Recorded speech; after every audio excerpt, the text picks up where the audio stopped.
प्रेमानंदे अगवान हरि हरि बोल निताय गौर सीतानाथ प्रेमानंदे अगवान हरि हरि बोल निताय गौर सीतानाथ प्रेमानंदे अगवान हरि हरि बोल निवेद भक्तबिंदे चरणे आमार कोटि कोटि प्रणिपात जेन व्यक्त चराचरम तत्पदं दर्शितं जेन तस्मै श्री गुरवे नमः।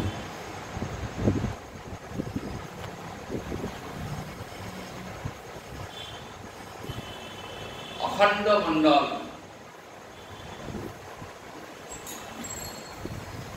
मंडल माने गोल अखंड मंडला कान अर्थात पृथ्वीते जेन व्यक्त चराचर चर अचर सर्वत्रই যিনি রয়েছেন সেই ভগবান শ্রীহরি চরণ পদ্ম যিনি আমাদের দর্শন করান তিনি হলেন আমাদের শ্রী গুরুদেব।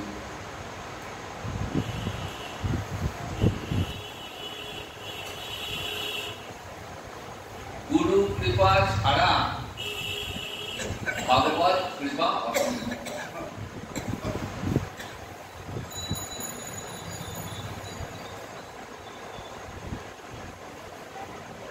जार गुरु कृपा नाई तार भगवत कृपा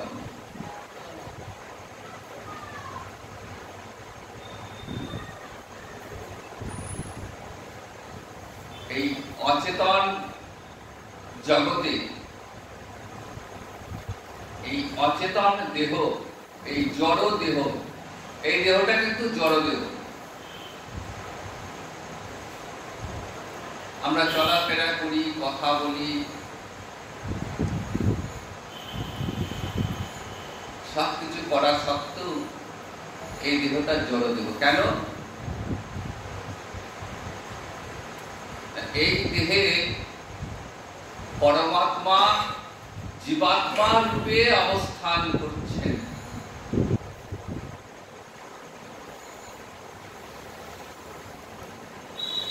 তিনি আছেন বলে কিন্তু আমরা চেতন। যেদিন তিনি এই দেহটাকে ত্যাগ করে চলে যাবেন সেই দিন এই দেহটা কিন্তু অচেতন।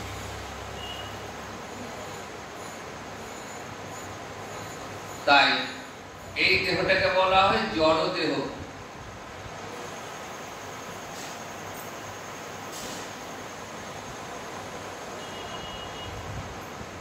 সেই জড় দেহ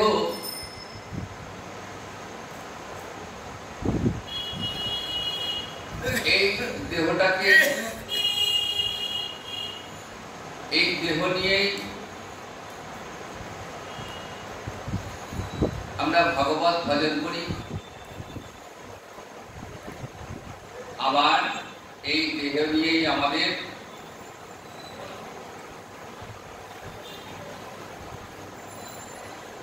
গোবিন্দ চরণ পাদপদ্ম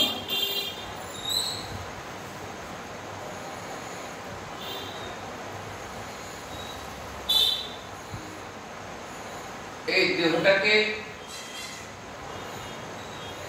নৌকার সঙ্গে তুলনা করা হয়েছে।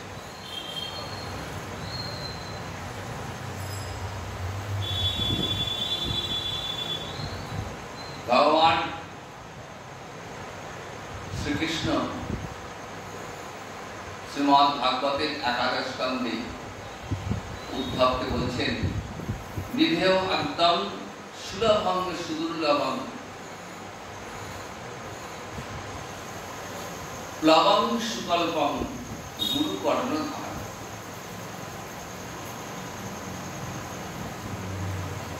বলছেন দেখো উদ্ধব এই দেহটা একটা সুগঠিত নৌকার ন্যায়। প্লবং মানে নৌকা, সুকল্পং সুগঠিত। এই অচেতন এই জড় দেহটা কে যদি গোবিন্দের চরণ পথে নিয়ে যেতে হয়,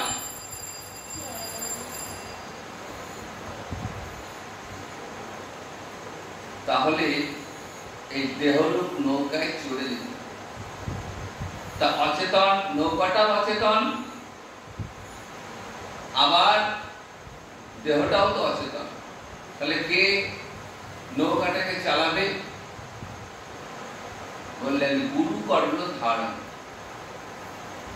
এই দেহরূপ নৌকার নাবিক হলেন শ্রী গুরুদেব।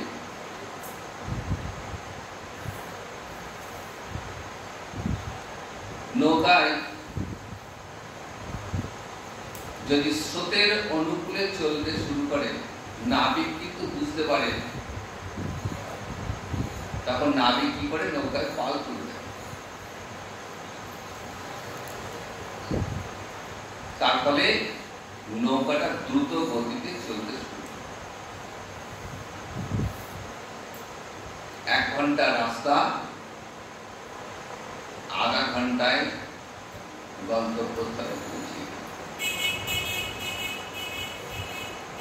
ঠিক সেরকম এই দেহরূপ নৌকাতে যদি গুরু কৃপা লাভ হয়ে যায়,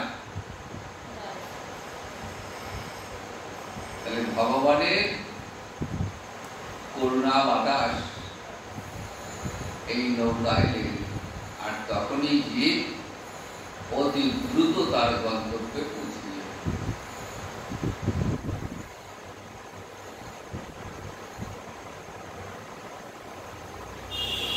তাই ভাগবত ভজনের মূল হচ্ছে নর তনু, নৃদেহ আত্মা। বলে প্রথমেই একটা নর দেহ লাগবে, মনুষ্য দেহ লাগবে, কারণ অন্য কোন দেহে ভগবত ভজন হবে। 84 লক্ষ জীব দেহ রয়েছে, সেই 84 লক্ষ জীব দেহে জীব তার আপন আপন কর্মফল, কর্মফল প্রত্যেকটা জীবকে কিন্তু ভোগ করতে হবে, প্রত্যেকটা জীবকে। কারণ ভগবান এই জীব দেহটা দিয়েছেন কর্মফল ভোগ করার। এই কর্মফলের বাইরে কিন্তু কেউ নয়। 84 লক্ষ জীব দেহ প্রত্যেকে আপন আপন দেহে কর্মফল ভোগ করে।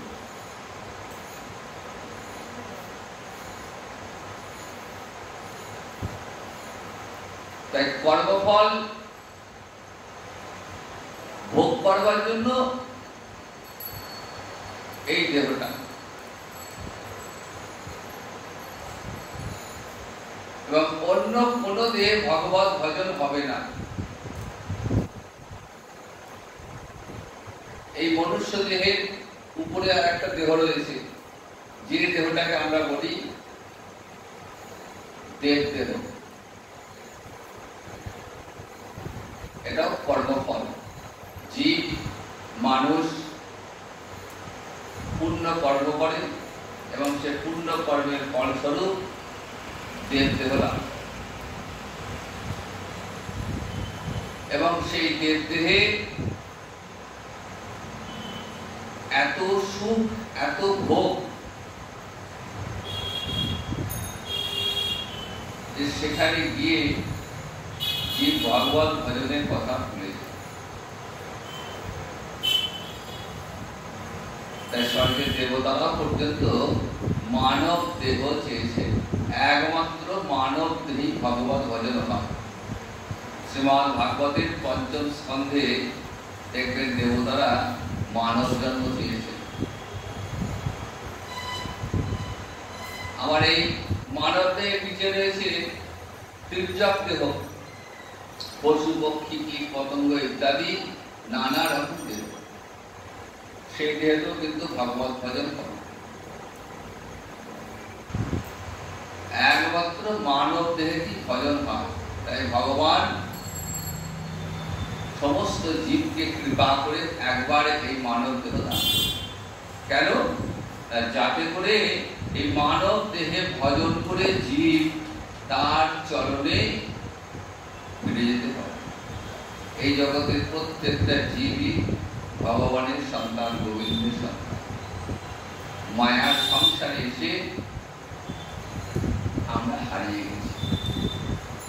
মায়া আমাদের পরিচয়টা গোপন রেখেছে। আমাদের আসল পরিচয় কি? না, ওই আনন্দ ব্রহ্মের ধাম থেকে আমাদের আসা, আবার অন্তিমে ওই আনন্দ ব্রহ্মের ধামেই আমাদের পৌঁছতে হবে।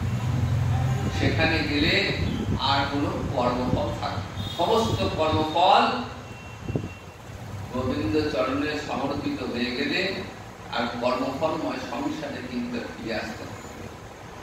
আর যতক্ষণ সেটা না হচ্ছে ততক্ষণ এই সংসারে আসতে হবে, আর ওই পাপ পুণ্য দুটি ভোগ করতে হবে। পাপ করলে নরকগামী হতে হবে, নরকে গিয়ে পাপের ফলটা ভোগ করতে হবে।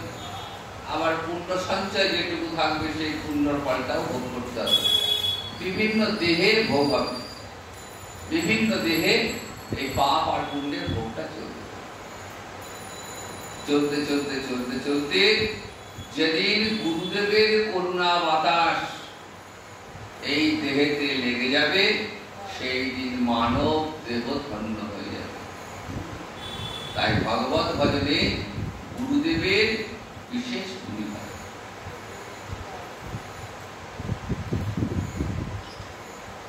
এই গুরুদেবকে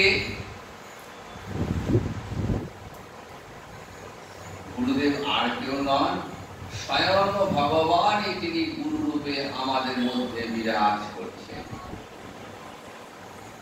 তাই ভগবত তত্ত্ব জানতে গেলে আগে আমাদের গুরু তত্ত্ব জানতে, ভগবানকে জানতে গেলে আগে গুরুদেবকে জানতে হবে। গুরুদেব কি কে? গুরুদেবের স্বরূপটি আমাকে জানতে হবে। সেই স্বরূপটা যতক্ষণ না জানতে পারছি ততক্ষণ পর্যন্ত আমাদের ভগবান ভজন হবে। ভজনটা শেখাবেন কে? না, শ্রী গুরুদেব আমাদের সেই ভজন সাধন শেখাবেন। কারণ আমরা তো কিছুই জানি না, আমরা তো অজ্ঞানী।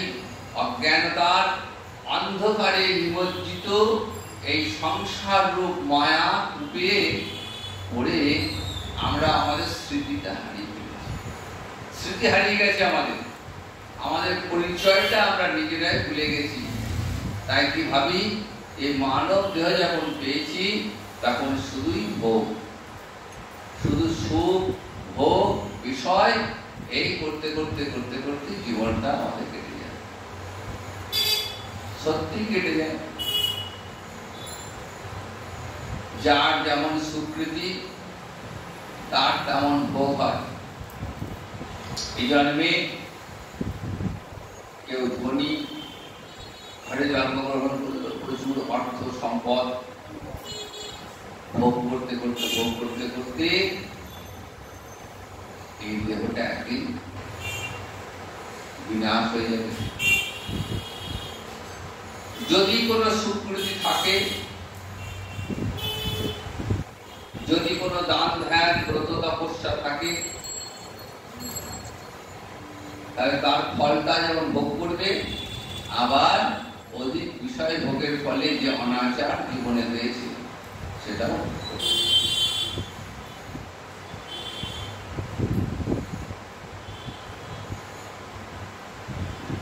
অতিরিক্ত বিষয় চিন্তা, অতিরিক্ত অর্থ চিন্তা, অতিরিক্ত কামনা বাসনার ফলে কি হয়, অন্তিম কালেও ওই অন্তরের বিষয় চিন্তায় তখন কিন্তু আর কৃষ্ণ চিন্তা আসে, কিছুতেই আসবে না। জীবনের শেষ মুহূর্ত পর্যন্ত শুধু বিষয় বিষয় বিষয় বিষয় করতে করতে দেহটা ছিল, আবার ওই কর্মকর্ময় জীবনে প্রবেশ, কোনো না কোনো দেহে কর্মফল ভোগ হবে। সুতরাং এই জন্মে ধনী হয়ে জন্মেছি, আগামী জন্মে যে আবার ধনীর ঘরেই জন্ম হবে এমন কিন্তু কোনো নিশ্চয় নেই, কারণ গুরু কৃপা তো লাভ হয়নি। গুরুদেব তো জানতেই পারলাম না, গুরু কৃপা লাভের সুযোগে পেলাম না। তাহলে পরবর্তী জন্মটা কর্মফল অনুযায়ী হবে। এই জন্মে ধনী হয়ে জন্মেছি, পরবর্তী জন্মে দেখা গেল এমন এক ঘরে জন্মালাম যে দুঃখ দুর্দশাটা শেষ।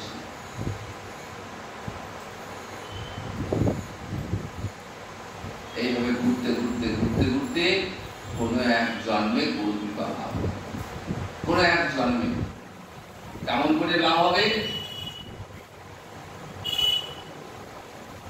সাধু সঙ্গে, ইষ্ট গোষ্ঠীর মাধ্যমে, হরিকথা শ্রবণের মাধ্যমে, হরিনাম সংকীর্তনের মাধ্যমে ভজনের আগ্রহ ইচ্ছা অন্তরে জাগ্রত হবে। হঠাৎ করেই আসবে। সন্ধ্যা হলে মনটা একটু হরিকথা শুনবার জন্য আগ্রহ সৃষ্টি হয়। সকাল সন্ধ্যায় হরিনাম সংকীর্তন সাধু সঙ্গের ফলে এটা হয়। ভক্ত সঙ্গের ফলে এই আগ্রহ জন্মায়। ভজনের যে ইচ্ছা জাগ্রত হবে, তখনই গুরুরূপী ভগবান আমাদের কাছে এসে উপস্থিত হবে। কেন? আমরা ভজন করতে জানি না। কেমন করে জানবো? এর আগে তো কোনোদিন করিনি, এর আগে তো আমার সুপ্রতিম ছিল না, গুরু কৃপা লাভ হয়নি, তাই কেমন করে ভজন করব সেটাই তো জানি না। ভজনটা কেমন করে যে করবো সেটাই তো জানি না। কি দিয়ে ডাকবো ভগবানকে, কেমন করে ডাকবো, কোন মন্ত্রে ডাকবো ভগবানকে, তখনই ভগবান গুরু রূপ ধারণ করে আমাদের মাঝে উপস্থিত হন এবং কর্ণে মহামন্ত্র দান। ব্রহ্মাণ্ডে ভূমিতে ভূমিতে কোন, গোটা ব্রহ্মাণ্ড, এই বিশ্ব ব্রহ্মাণ্ড জুড়ে জীব ঘুরছে। ব্রহ্মাণ্ড ভ্রমিতে ভ্রমিতে কোন ভাগ্যবান জীব, সবাই তো নয়, কোন কোন ভাগ্যবান জীব। কারা ভাগ্যবান? যারা ভক্ত সান্নিধ্য লাভ করেছে, যারা সাধু সঙ্গ পেয়েছে, তারা হলেন ভাগ্যবান জীব। ব্রহ্মাণ্ড ভ্রমিতে ভ্রমিতে কোন ভাগ্যবান জীব গুরু কৃষ্ণ প্রসাদে পায় ভক্তিলতা। এই গুরু কৃপা, গুরু প্রসন্নতায় হলো ভক্তি লতা বীজের মূল কারণ। অন্তরে ভক্তি বীজ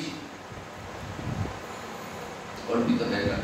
গুরুদেব যেদিন কর্ণে মহামন্ত্রটি প্রবেশ করিয়ে দিলেন, ওই মহামন্ত্র প্রবেশ করানোর সঙ্গে সঙ্গে জীবের হৃদয়ে অঙ্কুরোদ্গম হলো। কিসের অঙ্কুরোদ্গম? ভক্তির অঙ্কুরোদ্গম।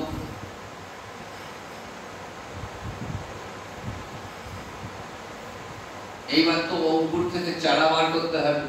চারাটা কেমন করে বেরোবে? তাকে সিঞ্চন করতে হবে, জল দিতে হবে, সার দিতে হবে, পদ্ধতি আছে। এই ভক্তিলতা বীজ, ভক্তিলতা বীজের যে অঙ্কুর, সেই অঙ্কুর থেকে বীজ বপন করতে গেলে কি করতে হবে? ওই গুরুদেবের দেওয়া মহামন্ত্র এবং হরিনাম জপ করতে। ওইটাই হচ্ছে জল, সার ইত্যাদি।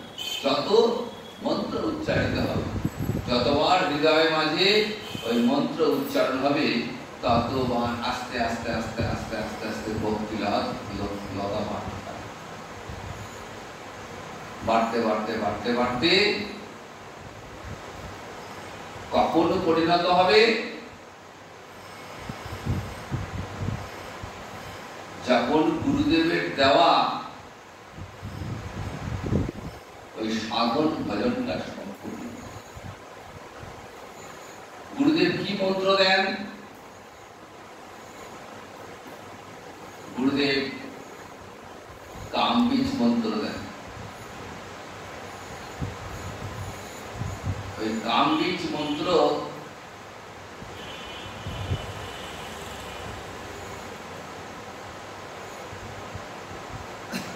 ভক্তিলতা বীজের সার স্বরূপ।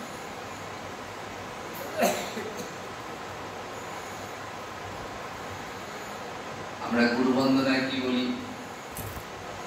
জয় জয় শ্রী গুরু প্রেম কলাপদ অদ্ভুত যাহা প্রকাশ। দেখুন, এই গুরু বন্দনাতেই গুরুদেবের স্বরূপটা ফুটিয়ে তোলা হয়েছে। জয় জয় শ্রী গুরু প্রেম কলাপদ। গুরুদেবকে বলা হয় কৃষ্ণ প্রেম বিষয়ে কল্পতরু। গুরুদেবের কাছে এই জগতের অর্থ সম্পদ চাইলে পাওয়া যাবে, কিন্তু কৃষ্ণ প্রেম বিষয়ে আপনি যা চাইবেন গুরুদেব আপনাকে সেটা দিবেন, কারণ তিনি ওই কৃষ্ণ প্রেম বিষয়ে কল্পতরু, তিনি দেওয়ার জন্য দুহাত বাড়িয়ে রয়েছেন। শিষ্যকে গুরুদেবের কাছ থেকে শুধু চেয়ে নিতে হবে। অদ্ভুত যাহা প্রকাশ, তার প্রকাশটাও অদ্ভুত রকম। কেন গুরুদেবের প্রকাশটা অদ্ভুত কেন? কারণ তিনি আমাদের এই সংসারে আর পাঁচটা সাধারণ মানুষের মধ্যেই বিচরণ করছেন। সংসারী হন বা আশ্রমী হন বা ব্রহ্মচারী হন, কিন্তু তিনি মনুষ্যরূপে আমাদের মধ্যে বিচরণ করছেন। তার আচরণটা মানুষের ন্যায়।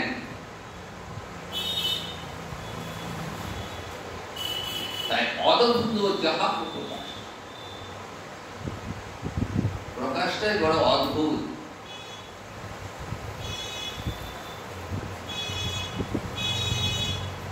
তাই গুরুদেব মানুষের মতোই আমাদের মধ্যে বিচরণ করলেও গুরুকে কখনো মনুষ্য বুদ্ধিতে অসুয়া করা উচিত। শ্রীমদ ভাগবতের একাদশ স্কন্ধে ভগবান উদ্ধবকে বলছেন, দেখো উদ্ধব, আচার্য মাঙ্গ বিজানিয়া,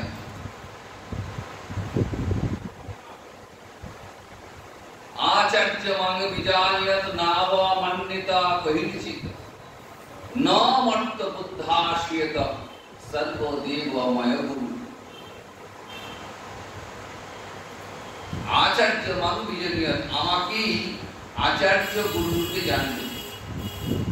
আমি হলাম আচার্য গুরু, জগতের আদি, জগতের মূল, সব কিছু কিন্তু আমি। তাই আমি হলাম আচার্য।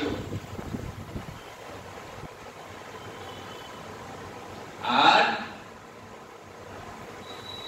গুরুদেব তিনি হলেন আমার প্রিয়তম ভক্ত। আমার প্রিয়তম ভক্ত, তিনি সর্বদাই আমার বাম পাশে অবস্থান করেন।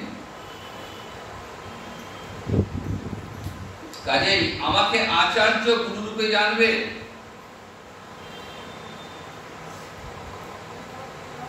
তাই গুরুদেব হলেন সর্বদেবময়। বললেন গুরুদেব সর্বদেবময়, গুরু সেবায় সমস্ত দেবদেবীর সেবা হয়ে যায়, সমস্ত দেবদেবীর সেবা হয়ে যায়।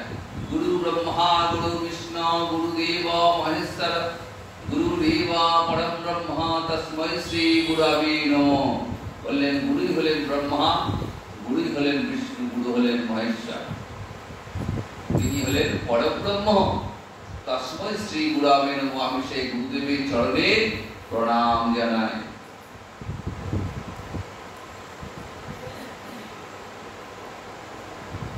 গুরুদেব কি করেন? শাস্ত্র কথিত আচরণ নিজে পালন করেন, তারপর শিষ্যকে সেই ধর্মাচরণ করতে শেখান। আগে নিজে পালন করেন। যে মন্ত্র তিনি শিষ্যের কর্ণে প্রবেশ করাবেন, সেই মন্ত্রের আস্বাদন তিনি নিজে আগে পেয়েছেন, তবে শিষ্যকে সেই আশ্বাস। আগে আমি নিজে যদি না পাই তাহলে অপরকে কেমন করে তার স্বাদ বোঝাবো? তাই শাস্ত্র কথিত আচরণ করেন গুরুদেব, শাস্ত্র কথিত আচরণ করবেন, তিনি নিজের মন গড়া কিছু বলবেন না। নিজের মন গড়া তিনি বলতে পারেন না।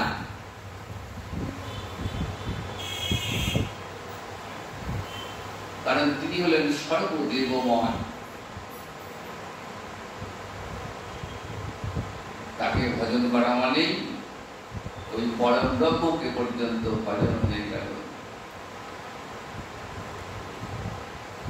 কিন্তু গুরু তো মানুষের মতো আর পাঁচটা সাধারণ মানুষ যেমন আচার আচরণ করেন, গুরুদেব তো সেই আচরণটাই করেন। তাহলে মানুষ বলে ভাবতে আমার অসুবিধা কোথায়? গোবিন্দ বলছেন মনুষ্য রূপে তিনি আচরণ করলেও গুরুদেবকে মানুষ বলে ভাবাটাই হচ্ছে সাধকের পতনের কারণ।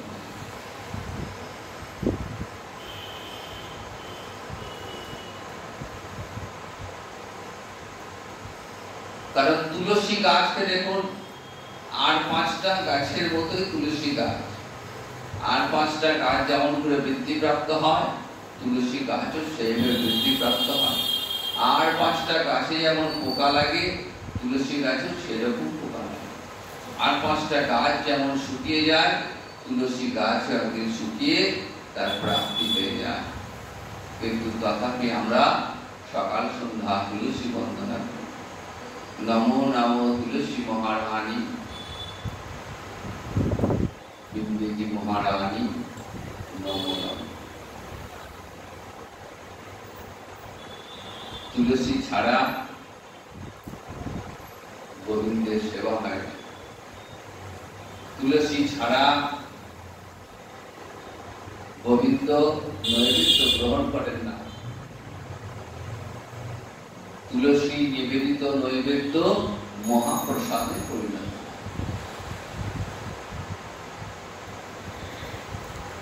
সুতরাং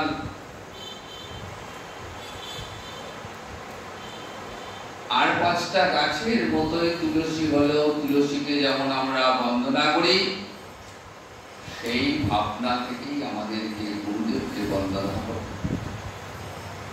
গঙ্গার জলকে আমরা জলব্রহ্ম বলি, অথচ গঙ্গার জলের সঙ্গে আর পাঁচটা নদীর জলের কিন্তু কোনো পার্থক্য নেই। কিন্তু তথাপি বলি গঙ্গার জল যে পবিত্র, গঙ্গার জলে স্নান করে আমরা পবিত্র হই। কিন্তু আর পাঁচটা নদী দিয়ে যেমন মৃত জীবজন্তু হয়ে যায়, গঙ্গার জল দিয়েও কিন্তু সেই মৃত জীবজন্তু হয়ে যাচ্ছে, পোকা মাকড় রয়েছে। তথাপি আমরা গঙ্গা জলকে পবিত্র। দেবী সুরেশ্বরী ভগবতী গঙ্গে, ত্রিভুবন তারিণী তরল তরঙ্গী, শঙ্কর মৌলি নিবাসিনী বিমলে, মমমতি রাস্তাং তব পদ কমলে। দেবী সুরেশ্বরী, গঙ্গাকে বলি দেবী সুরেশ্বরী, মানে সুর মানে হচ্ছে দেবতা, তুমি দেবতাদেরও ঈশ্বরী। তাই দেবী সুরেশ্বরী ভগবতী গঙ্গে, হে ভগবতী তুমি শ্রীহরির চরণ চ্যুতা। শঙ্কর মৌলি, তুমি মহাদেবের জটা থেকে আবির্ভূতা।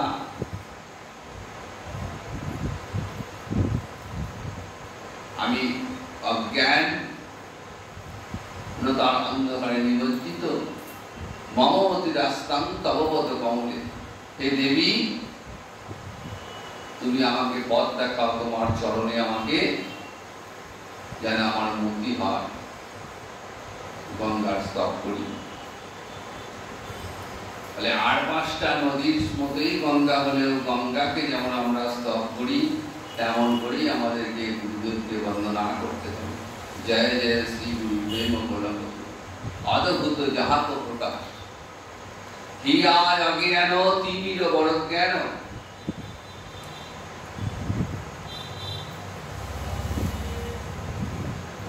আমরা অজ্ঞান রূপ অন্ধকারে নিমজ্জিত হয়েছি। এই মায়ার সংসারে পড়ে আমরা সত্য মিথ্যা নিরূপণ করতে ভুলে গেছি। তাই যেটা মিথ্যা সেটাকে সত্য বলে আমরা ধরি। কোনটা মিথ্যা? এই জগৎটা মিথ্যা, সংসারটা মিথ্যা। অথচ এই সংসারটাকেই আমরা আসল বলে আঁকড়ে ধরে রয়েছি। এই সংসারে কে রয়েছেন? স্ত্রী, পুত্র, পিতা, মাতা, আত্মীয় পরিজন সবাই রয়েছে। তাদেরকে আঁকড়ে আমরা ধরে রয়েছি। তাই তাদেরকে হারিয়ে আমরা বিরহ যতনা ভোগ করি, শোক পালন করি। মিথ্যার প্রভাবকে পড়ে আমরা বৃথায় সেই মরীচিকার সন্ধান।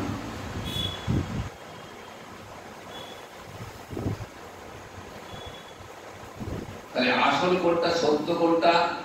বললেন সত্য হলেন একমাত্র ভূমা বস্তু।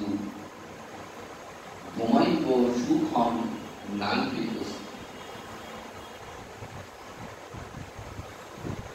এই মিথ্যাটাকে আঁকড়ে ধরার জন্য কিন্তু আমাদের এত দুঃখ কষ্ট।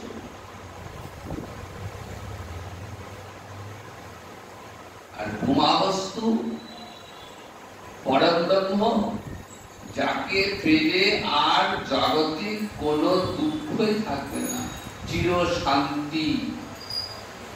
সেখানে পৌঁছলে দুঃখের লেশ মাত্র নেই, কারণ সেটা আনন্দ ব্রহ্মের ধাম। ওই আনন্দ ব্রহ্মের ধামে পৌঁছে গেলে আর জাগতিক সুখ দুঃখ থাকবে না। আর এই মিথ্যার সংসারে আর ফিরে আসতে পারবে। কিন্তু এই সত্য মিথ্যা নিরূপণ করার ক্ষমতা আমাদের, কারণ মায়ার কুহকে, মায়ার প্ররোচনায় পড়ে আমরা মিথ্যাটাকে আঁকড়ে ধরেছি আর সত্যটাকে দূরে ফেলে দিয়েছি। তার জন্যই আমাদের এত কষ্ট। তাই শ্রী গুরুদেব কি করছেন? আমাদের ওই জ্ঞান চক্ষুটাকে উন্মীলন করে দিয়েছেন। অজ্ঞান তিমিরাঙ্গস্য জ্ঞানাঞ্জন শলাকয়া চক্ষুরুন্মীলিতং যেন তস্मै শ্রী গুরবে নমঃ। এই অজ্ঞান রূপ যে অন্ধকার,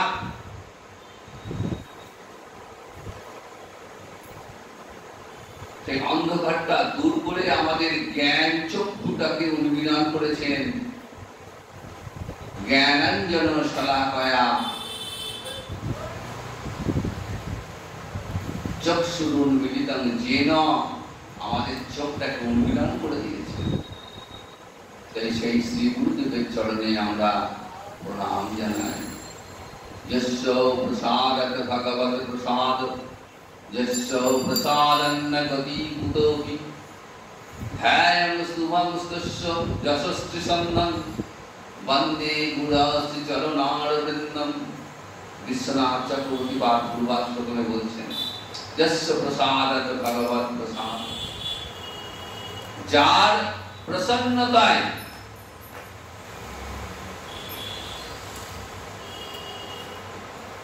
জীবের গতির কারণ, যস্য প্রসাদত ভগবত প্রসাদ, যার কৃপায় ভগবত কৃপা লাভ হয়, যার কৃপায় গোবিন্দ কৃপা লাভ হয়, যার কৃপায় জীব জীবনের গতি খুঁজে পায়। যস্য অপ্রসাদত, আর যার অকৃপায়, যার অকারণ্যে জীবের কোনো গতি হয় না, বারবার ওই সংসারের কূপে আবদ্ধ হয়ে থাকে। সেই শ্রী গুরুদেবকে আমি ত্রিসন্ধ্যা স্মরণ করি।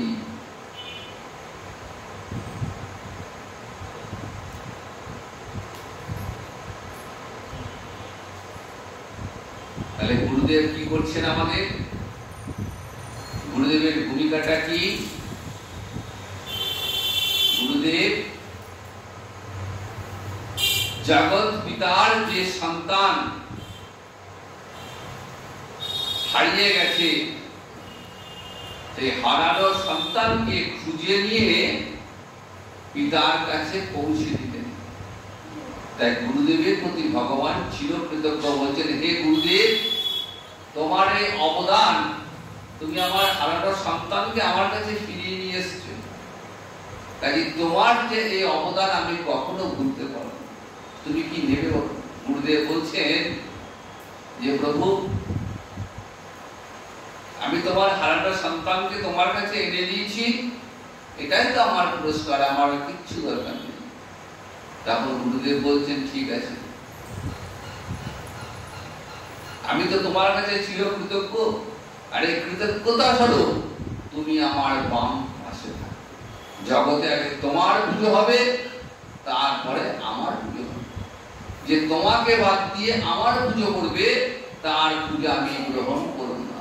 তাই দেখুন, যুগল ভজনের যে পদ্ধতি, গৌর ভজনের যে পদ্ধতি, সেই ভজনের ক্রমে প্রথমেই কিন্তু আমাদের গুরু পূজা। আমরা যখন পূজা করতে বসি, নিত্য পূজায় বসি, প্রথমেই আমরা কিন্তু ফুল দিয়ে ওম গুরবে নমঃ, গুরুদেবায় নমঃ, গুরুদেবের ভৈ নমঃ, গুরু বর্গেভ্যো নমঃ, সমস্ত গুরুদেবকে প্রণাম। গুরুদেবের চরণে কিন্তু আমরা তুলসী দেব না, গুরুদেবের মস্তকে তুলসী। কারণ তুলসী একমাত্র ভগবত তত্ত্বের চরণে তুলসী পড়বে। ভগবত তত্ত্বকে নিতাই চাঁদ গৌরহরি গৌরলীলা, নিতাই চাঁদ গৌরহরি অদ্বৈত আচার্য বৃন্দাবন লীলায় আমার গোবিন্দ। যখন রাধারানীকে তুলসী দেব, রাধারানীর বক্ষে তুলসী, রাধারানীর হস্তে তুলসী। কিন্তু যখন যুগল সেবা করবো, রাধা গোবিন্দাভ্যাং নমঃ, যুগলে সেবা করবো, তখন রাধা মাধবকে একসঙ্গে তুলসী। কারণ রাধারানী শক্তি তত্ত্ব, রাধারানী হলেন গোবিন্দের রাজনী শক্তি, তিনি গোবিন্দের সঙ্গেই রয়েছেন, তিনি হলেন শক্তি তত্ত্ব। একমাত্র ভগবত তত্ত্বের চরণ ছাড়া কোথাও তুলসী দেব না। এই শিক্ষাটা কে দেবেন? এই শিক্ষাটা দেবেন শ্রী গুরুদেব। তাই গুরুদেব সদ্গুরু এবং অসদ্গুরু,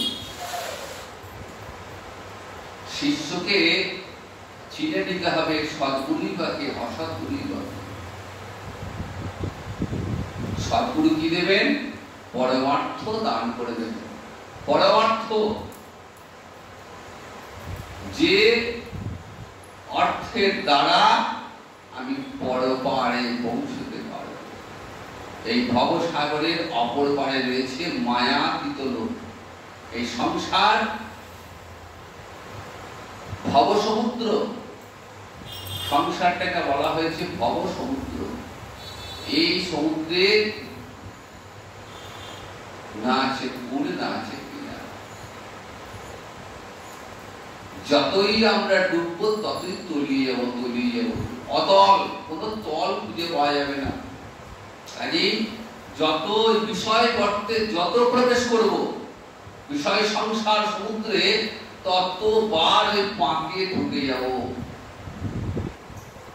উদ্ধার আর পাবো না। শ্রী গুরুদেব কি করবেন?